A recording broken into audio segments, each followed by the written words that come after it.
ನಮಸ್ತೆ ಎಲ್ರಿಗೂ. 2028 ಕರ್ನಾಟಕ ಚುನಾವಣೆ ಏನಾಗುತ್ತೆ? ಒಂದು ಅಚ್ಚರಿಗೆ ಹೇಳಿಕೆ ಕೊಟ್ಟ ಮುಖ್ಯಮಂತ್ರಿ ಸಿದ್ದರಾಮಯ್ಯನವರು. ನೋಡೋಣ ಬನ್ನಿ. ನೀವಿನ್ನೂ ನನ್ನ ಯೂಟ್ಯೂಬ್ ಚಾನಲ್ಗೆ ಸಬ್ಸ್ಕ್ರೈಬ್ ಆಗಿಲ್ಲ ಅಂದರೆ ದಯವಿಟ್ಟು ಸಬ್ಸ್ಕ್ರೈಬ್ ಆಗಿ, ನಿಮಗೆ ಲೇಟೆಸ್ಟ್ ಮಾಹಿತಿ ಸಿಗ್ತಾ ಹೋಗುತ್ತೆ.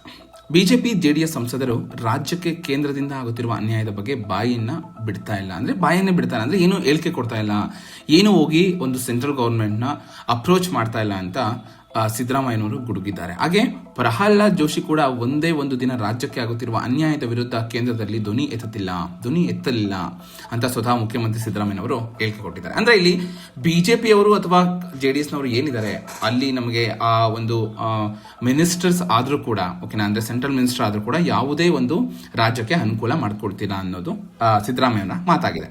ಮುಖ್ಯಮಂತ್ರಿಗಳು ಮಾತಾಡ್ತಾರೆ. ಉಪಮುಖ್ಯಮಂತ್ರಿ ಡಿ ಕೆ ಶಿವಕುಮಾರ್ ಅವರು ಜಲ ಸಂಪನ್ಮೂಲ ಸಚಿವರಾಗಿ ತಮ್ಮ ಅನುಭವ ಮತ್ತು ಗ್ರಹಿಕೆಯನ್ನು ಹಾಗೂ ನೀರಿನ ಮಹತ್ವವನ್ನು ಪುಸ್ತಕದಲ್ಲಿ ಉಲ್ಲೇಖಿಸಿದ್ದಾರೆ. ನಾನು ಪುಸ್ತಕವನ್ನು ಪೂರ್ಣವಾಗಿ ಓದುತ್ತೇನೆ. ನದಿ ವಿವಾದಗಳ ಆಳ ಅಗಲವನ್ನು ಜನರಿಗೆ ತಿಳಿಸುವ ಕೆಲಸವನ್ನು ನೀರಿನ ಹೆಜ್ಜೆ ಪುಸ್ತಕ ಮಾಡಲಿದೆ ಎಂದು ಅವರು ವಿಶ್ವಾಸ ವ್ಯಕ್ತಪಡಿಸ್ತಾರೆ. ಇಲ್ಲಿ ವಿಧಾನಸೌಧದ ಒಂದು ಬ್ಯಾಂಕ್ವೆಟ್ ಹಾಲ್ನಲ್ಲಿ ಒಂದು ಕಾರ್ಯಕ್ರಮ ನಡೆಯುತ್ತೆ. ಡಿ ಕೆ ಶಿವಕುಮಾರ್ ಅವರು ಬರೆದಿರುವ ನೀರಿನ ಹೆಜ್ಜೆ ವಿವಾದ ಒಪ್ಪಂದ ತೀರ್ಪು ಕೃತಿಯನ್ನ ಲೋಕಾರ್ಪಣೆಗೊಳಿಸಿ ಸಿದ್ದರಾಮಯ್ಯನವರು ಈ ಹೇಳಿಕೆಯನ್ನ ಕೊಡ್ತಾರೆ.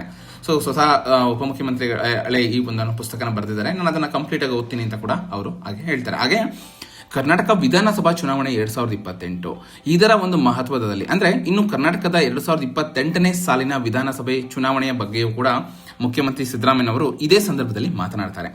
ಬಿಹಾರ ವಿಧಾನಸಭೆ ಚುನಾವಣೆ ಬೆನ್ನಲ್ಲೇ ಕರ್ನಾಟಕ ಮುಂದಿನ ವಿಧಾನಸಭೆ ಚುನಾವಣೆಯ ಬಗ್ಗೆ ಮಾತನಾಡೋದು ಒಂದು ಕುತೂಹಲ ಕೂಡ ಮೂಡಿಸಿದೆ. ಅಲ್ಲದೆ ಮುಂದಿನ ಬಾರಿ ಅಂದ್ರೆ 2028ಕ್ಕೆ ನಾನು ಸ್ಪರ್ಧೆ ಮಾಡೋದಿಲ್ಲ ಅಂತ ಸ್ವತಃ ಸಿದ್ದರಾಮಯ್ಯನವರು ಹೇಳಿಕೆ ಕೊಟ್ಟಿದ್ರು. ಆದ್ರೆ ಇದೀಗ ರಾಜ್ಯದಲ್ಲಿ 2028ರಲ್ಲೂ ಕೂಡ ಕಾಂಗ್ರೆಸ್ ಅಧಿಕಾರಕ್ಕೆ ಬರುವುದು ಶತಸಿದ್ಧ ಅಂತ ಹೇಳಿಕೆ ಕೊಟ್ಟಿದ್ದಾರೆ. ಇದ್ರ ಮುಖಾಂತರ ಸಿದ್ದರಾಮಯ್ಯನವರು ರಾಜಕೀಯದಿಂದ ನಿವೃತ್ತಿ ಹೊಂದುತ್ತಾರಾ ಅಥವಾ ಮತ್ತೆ ಪುನಃ ಕಂಟಿನ್ಯೂ ಮಾಡ್ತಾರಾ ಅನ್ನೋ ಒಂದು ಕ್ವಶನ್ ಮತ್ತೆ ಜೀವಂತವಾಗಿ ಉಳಿದಿದೆ. ಹಾಗೆ ಮಹದಾಯಿ, ಕೃಷ್ಣ ಮತ್ತು ಕಾವೇರಿ ಸೇರಿ ಅಂತಾರಾಜ್ಯ ಜಲ ವಿವಾದಗಳು ಇನ್ನೂ ಜೀವಂತವಾಗಿದ್ದು ರಾಜ್ಯಕ್ಕೆ ಪೂರ್ತಿ ಅನುಕೂಲಕರವಾದ ನ್ಯಾಯಬದ್ಧ ತೀರ್ಮಾನಗಳು ಇನ್ನೂ ಆಗಬೇಕಿದೆ. ಮೇಕೆದಾಟಿನಲ್ಲಿ 67 ಟಿಎಂಸಿ ನೀರನ್ನು ಶೇಖರಣೆ ಮಾಡಲಾಗುತ್ತದೆ. ಈ ಯೋಜನೆಯಲ್ಲಿ ನಮಗಿಂತ ಹೆಚ್ಚು ತಮಿಳುನಾಡಿಗೆ ಅನುಕೂಲವಿದೆ ಅಂತ ಕೂಡ ಅವರು ಹೇಳ್ತಾರೆ. ಆದರೂ ಅವರು ಮೇಕೆದಾಟು ಯೋಜನೆಗೆ ವಿರೋಧ ವ್ಯಕ್ತಪಡಿಸುತ್ತಿದ್ದಾರೆ. ತಮಿಳುನಾಡು ಸರ್ಕಾರ ಕೇವಲ ರಾಜಕೀಯ ಕಾರಣಕ್ಕೆ ವಿರೋಧ ವ್ಯಕ್ತಪಡಿಸುತ್ತಿದೆ. ಇದನ್ನು ನಾವು ವಿರೋಧಿಸಿ ಪಾದಯಾತ್ರೆ ಕೂಡ ನಡೆಸಿದ್ವಿ. ಓಕೆನಾ. ಹಾಗೆ ಪಾದಯಾತ್ರೆಗೆ ಹಲವು ಟೀಕೆಗಳು ಕೂಡ ಬಂದರೂ ಸಹ ನಾವು ಎದೆಗುಂದದೆ ಒಂದು ಪಾದಯಾತ್ರೆ ಯಶಸ್ವಿಗೊಳಿಸಿದ್ವಿ ಅಂತ ಕೂಡ ಅವರು ಸ್ಟೇಟ್ಮೆಂಟ್ ಕೊಡ್ತಾರೆ. ಮತ್ತೊಂದು ಕಡೆ ಕೃಷ್ಣಾ ನದಿ ನೀರಿನ ವಿವಾದದಲ್ಲೂ ಕೂಡ ಕೇಂದ್ರ ಸರ್ಕಾರ ಗೆಜೆಟ್ ನೋಟಿಫಿಕೇಶನ್ ಮಾಡಿಲ್ಲ.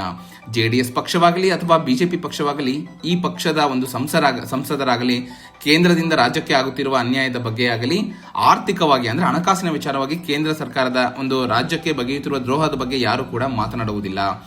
ಇಷ್ಟು ಮಾತ್ರವಲ್ಲದೆ ಕಬ್ಬು ಬೆಳೆಗಾರರಿಗೆ ದ್ರೋಹ ಬಗೆದಿರುವುದು ಕೇಂದ್ರ ಸರ್ಕಾರ. ಈ ಬಗ್ಗೆಯೂ ಬಿಜೆಪಿ ಜೆಡಿಎಸ್ ಸಂಸದರು ಬಾಯಿ ಬಿಡ್ತಿಲ್ಲ ಅಂತ ಕೂಡ ಅವರು ಸ್ಟೇಟ್ಮೆಂಟ್ ಕೊಡ್ತಾರೆ. ಓಕೆನಾ. ಒಟ್ಟಾರೆ ಏನಾದ್ರೂ ಆಗಲಿ 2028ರ ಚುನಾವಣೆಗೆ ಸಿದ್ದರಾಮಯ್ಯನವರು ಇರ್ತಾರಾ ಅಥವಾ ನಿವೃತ್ತಿ ಹೊಂದುತ್ತಾರಾ, ಇದ್ರ ಬಗ್ಗೆ ನಿಮ್ಗೆ ಅನ್ಸುತ್ತೆ ಕಮೆಂಟ್ ಮುಖಾಂತರ ತಿಳಿಸಿ.